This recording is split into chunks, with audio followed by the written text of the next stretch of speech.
Hello students, I hope you all are doing well. So today in this video we will discuss about chemical properties of nonmetals.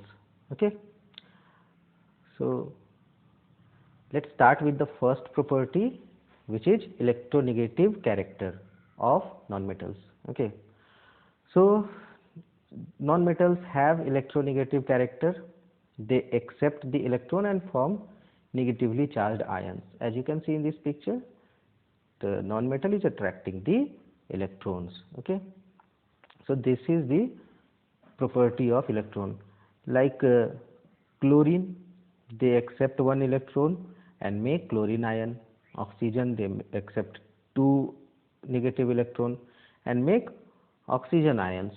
Okay, so that is the electronegativity character of nonmetals. So nonmetals are able to remove electron from electropositive elements and act as oxidizing agent. Actually, oxidizing agents are those elements which remove oxygen, okay, or which accept electrons are called oxidizing agents. So as nonmetals remove electron, means they accept the electron and remove the electron from electropositive elements, so they are called as oxidizing agents. Okay, now the second one, on reaction with oxygen. So as you can see here in this video, nonmetals, when reacts with oxygen, they form non-metal oxide. For example, when sulfur reacts with oxygen, it forms sulfur dioxide. Okay, some more examples are given in your book, like when nitrogen reacts with oxygen, it makes nitrous oxide, sometimes nitric oxide. Okay, sometimes dinitrogen trioxide, sometimes nitrogen dioxide.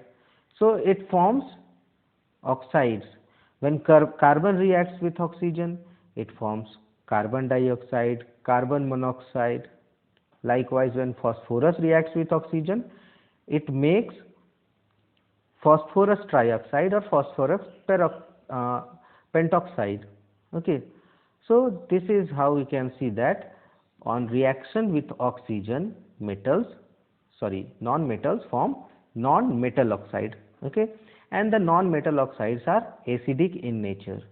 Okay, now let's move on. So on reaction with halogens. So before going to it, what are halogens, that we will see first. Okay, so the chemical substances that are not metals and combine with hydrogen to form strong acid compound from which simple salt can be made. Okay, those are called as halogens. Here you can see the example of halogens like fluorine, chlorine, bromine, iodine. Okay, so these are the examples of halogens. Now let's come to the reaction part. Okay, so when non-metals react with halogens, they form their halides. For example, when sodium reacts with halogens, it forms sodium halide, and when halogen reacts with hydrogen, it forms hydrogen halide. Okay, in your book also some examples are given, like when phosphorus reacts with chlorine, chlorine is one of the halogen, it forms phosphorus trichloride, that is a halide. Okay, when hydrogen reacts with chlorine, it forms hydrogen chloride or hydrochloric acid. Okay, now let's move on. So on reaction with hydrogen, so how do nonmetals react with hydrogen and what are the products we get? So nonmetals react with hydrogen to form covalent hydrides. Okay, the hydride of non-metal do not conduct electricity. Okay, so first we will see what is covalent hydride. Actually, the hydrogen makes some of the every element has their reactive electrons in their outer shell. Okay, so sometimes the electron doesn't move, they form covalent bond, means some electrons on reaction, some electrons um, don't move, they make a covalent bond. For example, if hydrogen reacts with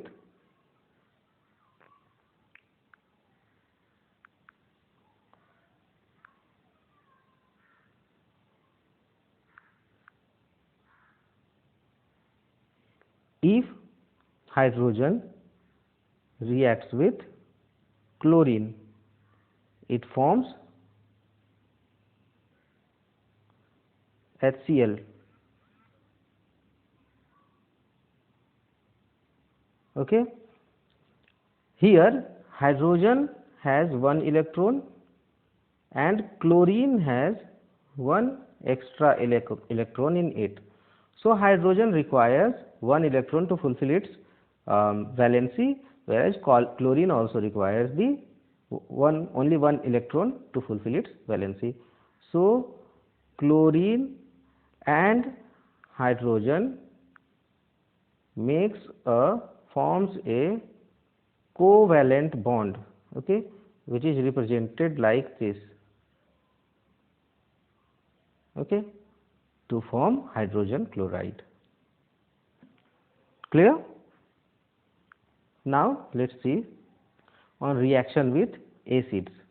So how do non-metals react with acid? So on reaction with acid, actually non-metals do not react with acid. Okay, they don't actually, to form an acid, non-metals need electrons need to be released, but non-metal do not release the electron, and so they don't react with acid. Okay, let's see what's given in your book. So non-metals do not replace hydrogen from dilute acid. This is because non-metals are not able to give electron. Actually, non-metals, they don't give electron. Okay, so for the reduction, some non-metals however react with concentrated oxidizing agents, acids, to form corresponding oxides. Okay, so as they don't release electrons, so the reaction doesn't take place when we try to react a non-metal with acid. Fine. So finally the displacement reaction comes. So in metals also we saw that the highly reactive metal replaces the less reactive metals. Okay, likewise in non-metals also highly reactive non-metals replaces the non-reactive non-metals, and that is called as displacement reaction. Okay, for example, potassium bromide on reaction with chlorine forms potassium chloride and bromine gets released. Okay, so here you can see in this chart chlorine is at the top and bromine is at the third place. So that's why we can say that bromine is less reactive than chlorine. That's why when potassium bromide reacts with chlorine, it forms potassium chloride, okay, and bromine gets released. Clear? So now let's see some comparison between chemical properties of metals and non-metals. The first one, on reaction with oxygen. Okay, generally metals form oxides, or the oxides are generally basic in nature. The metal oxides are generally basic in nature, whereas the oxide of non-metals are generally acidic in nature. Okay, and the nature of oxide, so sorry, and then on reaction with oxygen, metals form basic oxide with oxygen and non-metal form acidic or neutral oxides with oxygen. Nature of oxides, so metals have acidic or metal oxides are basic in nature, whereas non-metal oxides are acidic in nature. Then on reaction with water, the active metals like sodium react violently with water at room temperature to form corresponding hydroxide and hydrogen gas, whereas non-metals do not react with water in normal condition. Okay. Then reaction with acid, so we already saw that active metals such as sodium, zinc, magnesium displaces hydrogen from acid, and less reactive metals like copper, silver do not displace hydrogen from acid, whereas non-metals do not displace hydrogen from acids. Actually, they don't react with non-metals. Acid don't react with non-metals. Now, on reaction with alkalis, certain metals such as zinc, aluminum react with hot sodium of alkalis, liberating hydrogen gas, whereas the reaction of non-metal with alkalis are complex, which means they don't react with alkalis easily in normal conditions. Okay. Then displacement reaction. So more active metals displace less reactive metals, and in case of non-metal, certain more reactive non-metals displaces less reactive non-metals from their salt solution. Okay. Only few non-metals are there which displace the less reactive non-metals. Okay. So these were the comparison between chemical properties of metals and non-metals. Okay. Now it's time for you to answer some of my question. Okay. The first question is, why do we call carbon monoxide as a poisonous gas? Carbon monoxide को एक poisonous विषैली gas क्यों कहा जाता है? And the second question is, why do we keep yellow phosphorus in water? Yellow phosphorus को पानी में रखने की जरूरत क्यों पड़ती है? Okay, so write the answer of these two questions and send it to me. Okay, till then, bye bye, take care of yourself. Okay.